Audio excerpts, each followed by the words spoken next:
வேதம் கேட்போம். நியாயாதிபதிகள் 12ஆம் அதிகாரம்.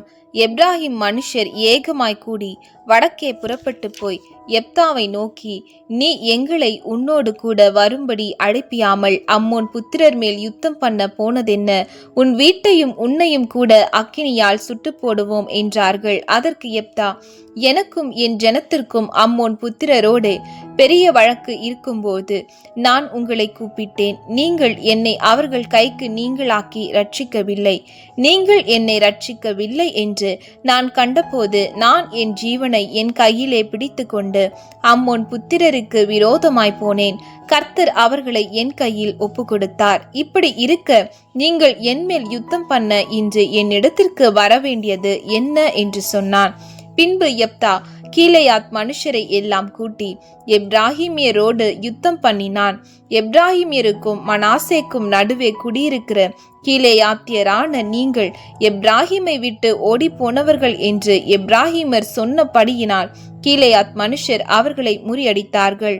கீலேயாத்தியர் எப்ராஹிமியருக்கு முந்தி யோர்தானின் துறைகளை பிடித்தார்கள். அப்பொழுது எப்ராஹிமியரிலே தப்பினவர்களில் யாராவது வந்து, நான் அக்கறைக்கு போகட்டும் என்று சொல்லும்போது கீலேயாத் மனுஷர், நீ எப்ராஹிமியனா என்று அவனை கேட்பார்கள். அவன் அல்ல என்றால், நீ ஷிபோலேத் என்று சொல் என்பார்கள். அப்பொழுது அவன் அப்படி உச்சரிக்க கூடாமல் சிபோலேத் என்பான்.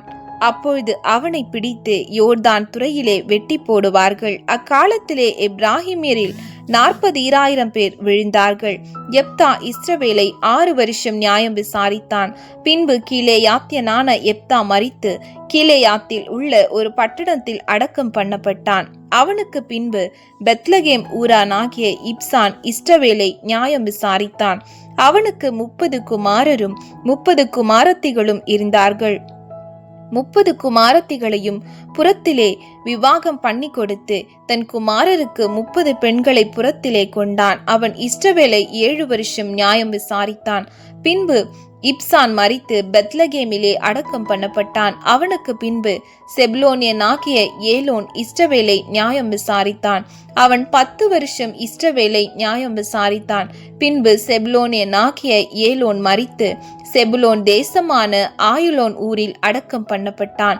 அவனுக்கு பின்பு இல்லேலின் குமாரனாகிய பிரத்தோனியனான அப்தோன் இஸ்ரவேலை நியாயம் விசாரித்தான். அவனுக்கு 40 குமாரரும் 30 பேர பிள்ளைகளும் இருந்தார்கள். அவர்கள் 70 கழுதைகளின் மேல் ஏறுவார்கள்.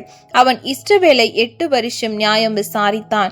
பின்பு பிரத்தோனியனான இல்லேலின் குமாரனாகிய அப்தோன் மரித்து எப்ராஹிம் தேசத்தில் அமலேக்கியர் மலையில் இருக்கிற பிரத்தோனிலே அடக்கம் பண்ணப்பட்டான்.